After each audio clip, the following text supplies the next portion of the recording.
네, 다음 주 러시아 블라디보스토크에서 열리는 동방경제포럼에서 김정은 북한 국무위원장과 푸틴 러시아 대통령의 정상회담 가능성이 제기되면서 두 나라 사이의 군사협력 문제에 관심이 모아지고 있습니다. 김명섭 해설위원과 이 문제 짚어보겠습니다. 네, 미국에 이어서 NHK가 이제 김정은 위원장과 러시아 정상회담의 가능성에 대해서 언급을 했습니다. 아까 회담 장소까지 예상해서 방송하는 걸 봤는데요.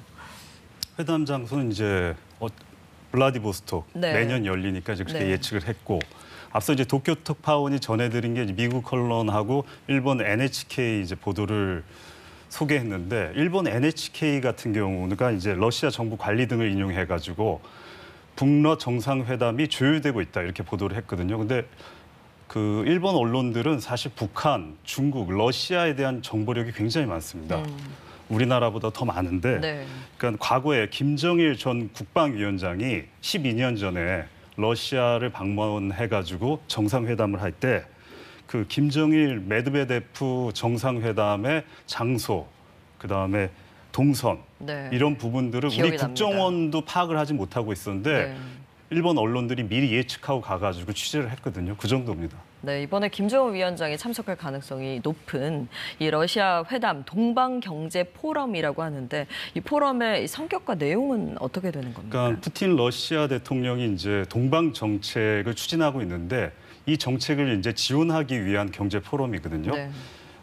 2015년에 시작했는데 코로나19 팬데믹 시기를 제외하고는 매년 열렸습니다. 블라디보스톡에서 열리는데, 사실 블라디보스톡은 극동이잖아요. 근데 러시아의 정치와 경제는 이제 서쪽에 몰려 있거든요. 그래서 그 정치 경제 역량을 동쪽으로 분산한다는 차원, 또 이제 러시아가 중심이 돼서 동아시아 국가들의 경제적 협력을 이끈다는 그런 목적으로 이제 추진이 되어 왔습니다. 중국과 일본뿐만 아니라 미얀마, 몽고, 북한도 이제 참석을 해왔는데, 우리나라도 참석을 했었죠. 2016년도에는 당시 박근혜 대통령이 일본 아베 총리 이렇게 같이 참석을 했고요. 네. 2017년에는 그 50개 나라가 참여를 했는데 당시 문재인 대통령이 참석을 했습니다. 그러니까 러시아 우크라이나 전쟁 영향으로 올해는 이제 참가국들이 적을 것 같은데, 만약에 김정은 위원장이 이번에 참석하면은 북한 국가 원수로는 처음으로 이제 참석하는 셈이 되는 겁니다. 네. 만약에 이제 북한과 러시아 정상이 만나게 된다면, 얼마 전에 한미일 공조를 아주 단단하게 했던 그런 협력에 맞대응하는 성격으로 아무래도 또 러시아에 무기를 지원할 수 있는 그 가능성에 대해 관심이 모아지고 있지 않습니까? 그러니까 한미일이 이제 군사협력을 강화하니까 이쪽에서도 이제 강화를 하는 건데, 그 미국과 서방 국가들이 우려하는 것들은 이제 우크라이나를 이제 지원하고 있지 않습니까? 네. 그런데 이제 러시아에 북한이 재래식 무기를 지원하는 것을 우려를 하고 있습니다. 그러니까 우크라이나와 전쟁 중인 러시아는 하루에도 포탄 한 수만 발씩을 지금 사용을 하고 있거든요. 그래서 포탄 공급이 모자란다는 얘기가 나오는데, 네.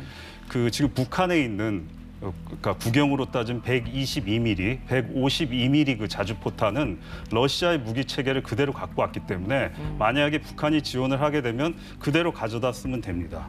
그러니까 지난 7월에 그 전쟁 책임지고 있는 쇼이구 러시아 국방장관이 이례적으로 북한을 2박 3일 방문해가지고 김정은 위원장과 계속 회담을 가졌어요. 이게 네. 군사 협력으로 이제 추정이 되는데, 북한은 러시아의 재래식 무기를 지원하고 러시아는 미사일과 이제 군사 위성 등의 첨단 기술을 이제 제공할 가능성이 이제 점쳐지고 있습니다. 미국 백악관은 북한이 러시아에 우크라이나전 무기를 제공하면 반드시 대가를 치를 것이라고 경고하고 나섰습니다. 네, 윤석열 대통령도 지금 여러 차례 그 부분에 대해서 언급을 했는데요. 만약에 이제 김정은 위원장이 러시아로 간다면 그 전처럼 육로를 이용해서 기차를 타고 갈 가능성이 유력하지요. 예, 2019년에 북러 정상회담 때, 그때도 이제 블라디보스톡에서 열렸는데, 당시 이제 김정은 위원장이 전용 열차를 타고 평양에서 블라디보스톡까지 갔습니다. 그러니까 북한 국경지대 나진역에서 블라디보스톡까지는 한 4시간 정도면 가는데, 네. 평양에서 출발할 경우에는 거리가 한 1,100km, 시간으로는 20시간을 꼬박 달려야 한다 그러더라고요.